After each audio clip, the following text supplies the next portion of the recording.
Hello there, it is I, Frost, and welcome back to another Black Ops Cold War video. The final Black Ops Cold War video, I should say. Today, this is going to be my final review on the game. If you didn't know, basically when the game... back in January, I made my original review on the game, and then I said at the end of the game, well, the end of the game's lifespan, which is about now, because obviously Vanguard's out now, and I'm going to be switching to that at Christmas, and since, you know, realistically Cold War's going to drop on content, there's nothing really for me to do. So this is the end of Cold War on the channel. And so I felt like I'd give you a final review, see where things have changed. And yeah, so for this I'm going to be going over the three main parts of Cold War. The campaign, zombies, and multiplayer. And now you could say what about Warzone, but if you're new to the channel, basically, I don't care about Warzone at all, don't play it, and therefore, since I don't play it, my opinion is more or less useless on it, obviously because I don't have the experience with it, so I'll leave this out. If you play Warzone, you want to give me how it's changed over the time. Obviously there's a new map now with Warzone Pacific, but how it changed in Cold War at the start and how it ended, then yeah, let me know in the comments if you feel like it. But yeah, let's get into this. I'll start with the smallest one of the three, the campaign. Obviously, the campaign, I did a full walkthrough on my channel as well, by the way. If you want to check that out, you can see all the story routes I took, all that stuff. It's all in, one playlist on the channel, so you can look for that if you want to see my reaction to things that happened in the campaign. And I won't go into too much great detail, but honestly, I felt the campaign in this game was very strong. I really enjoyed the campaign. Yeah, the whole Bell storyline with Adler and how it involved Mason and Woods again, and how it tied in after Black Ops 1 storyline but before Black Ops 2 storyline. Yeah, and how it also ties in with Modern Warfare 2019 and now Vanguard, sorry, ties in with this. Very cool, right? Very, very cool. And so, the campaign, I felt, was good. It had good points. I didn't really think it was boring as such. And yeah, one complaint I maybe had is that it's too short, but honestly, looking back now, I felt like it was about the right thing. I don't like it when games are over-pushed the story. So yeah, it could be classed as a bit short, but overall, I highly enjoyed it. So, there's not much I can really say about that. So yeah, campaign, in my opinion, was good. And really, realistically, there's not much else to say on that. So now let's move on to the other one, zombies, I guess. Now zombies was arguably, well, I didn't play zombies much, but I do have some experience with it, so I feel like I'm going to make brief comments on it. Obviously a more experienced zombies player can tell me if I'm wrong, and be aware this is my opinion on the game. I'm not going for like everyone's perspective, because that would be impossible to do, because some people love the game, some people hate it, some people are in the middle about it, and at the end I'll give where I stand on it. But zombies, I felt, zombies in this game was a bit different than it was in the last few Black Ops games, because the story changed a bit. So instead of following around like the Primus and Ultimus crew, it followed around obviously the operators you're available. But the storyline other than that, when you pass the characters, is actually pretty solid with the whole Uranium, is that what it's called? Christ, I don't even remember. But yeah, overall the storyline was good, I felt. I liked the maps, I liked the challenge aspects to it. It was all well done on Treyarch's behalf, so well done Treyarch, you made some good zombies. That was me clapping, by the way, not anything else, you dirty animals. But yeah, zombies I felt was pretty good. I liked the bosses, particularly in, what's it called? The first map? DA Machine? That one. I liked the boss for that, Megaton. Great boss, great storyline. It was well paced, obviously. It was a bit faster than it was, like the more you're used to. Well, obviously I played from Black Ops 1 and 2 and 3. I didn't really touch Black Ops 4 Zombies, but from what I experienced, it was more fast-paced, and honestly, I kind of preferred it.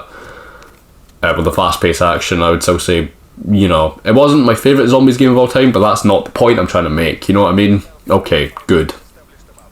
So, with that being said, where does that take us to? Zombies is decent, alright? If anything, it's pretty good, in my opinion. And so that's where I'm going to leave it on that one, I think. There might be another point I come up with, but realistically, that's all I can think of. Maps were decent, storyline was pretty good, the action was good.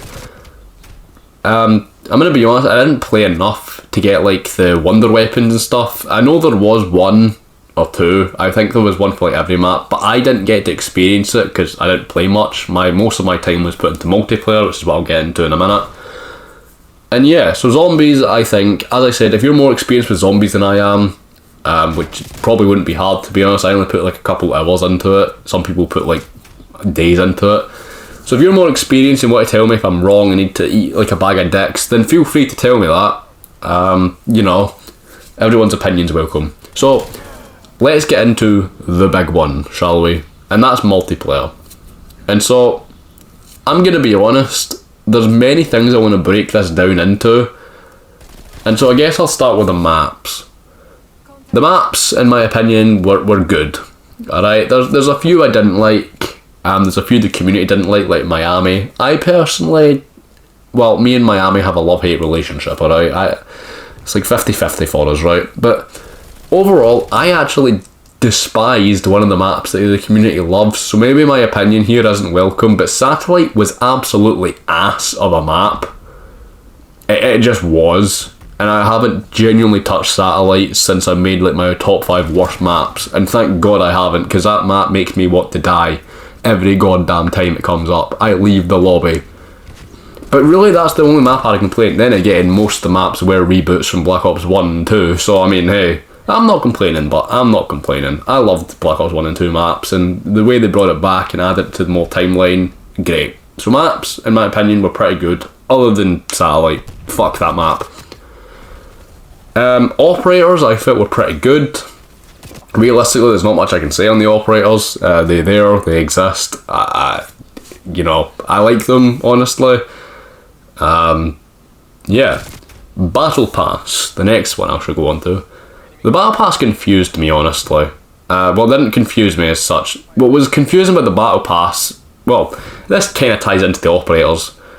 What's confusing about this is how they added Mason in Season 6, when, you know, but I don't know, they added Mason in Season 6, Mason, sorry, in Season 6, and that one kind of confused people a bit, and to be honest, so did I. But now he's here, he's alive, he's in the game, how fun, you can play him if you bought the Battle Pass Season 6, and if not, tough luck. So, yeah, there's that. Alright, moving on from that, that was just a short point I wanted to add in.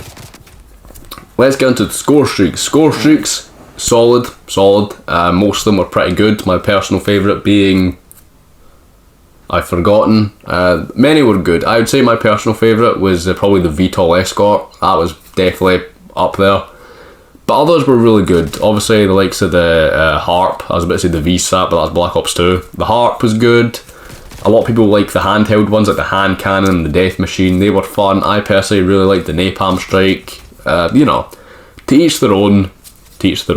Obviously, a spy plane was brought like every map from someone, because it's like the easiest score streak to get. And yeah, score streaks, decent. I highly enjoyed them. Some of them I felt were a bit hit or miss. Like the air patrol. Air patrol is so useful when it's on your team, but then you get a high score streak, and then someone would call an air patrol and you'd be raging.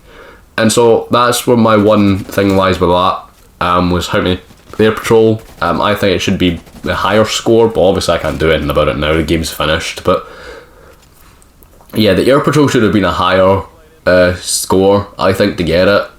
Purely because of the fact they can knock out any air score streak at all.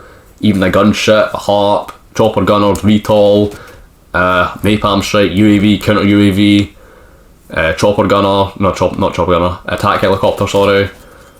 If it was in the air, it could get shot down, right? And don't get me wrong, it's a very useful streak, but yeah, okay, I'll move on. I'm not going to continue and rant about a video game streak. Weapons. This is probably the one I think is going to get most controversial with. In my opinion, Treyarch fucked up the game a bit with weapons. And what I mean by that is it seemed like every season until maybe season 6 was there. No, I think season 6 was fine actually.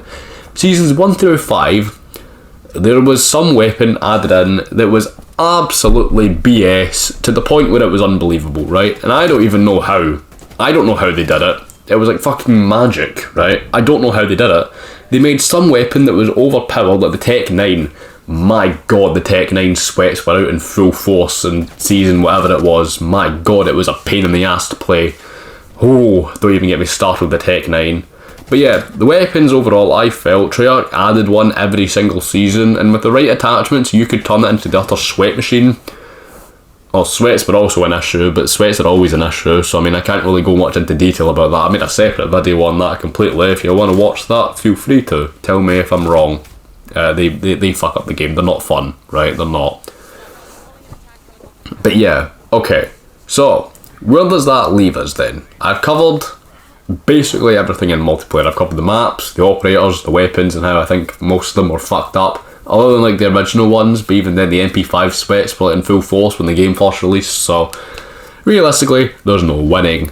But, yeah, I think I've covered basically everything with the multiplayer. Other than skill-based matchmaking, but I've made a separate video on that completely because of how shit it was. And yeah, okay, I think that's about it. I've covered everything. Now it's time to give my final standpoint on the game. And that is, I thought the game was pretty good. Obviously it had its ups and downs with glitches and stuff when it first released, but overall, if you put everything together, so like campaign, zombies, multiplayer, I think the game was pretty decent. I think it was better than most people give it credit for, put it that way. Obviously I agree to disagree on that. If you absolutely despise Black Ops Cold War, fair enough. I personally thought it was pretty good.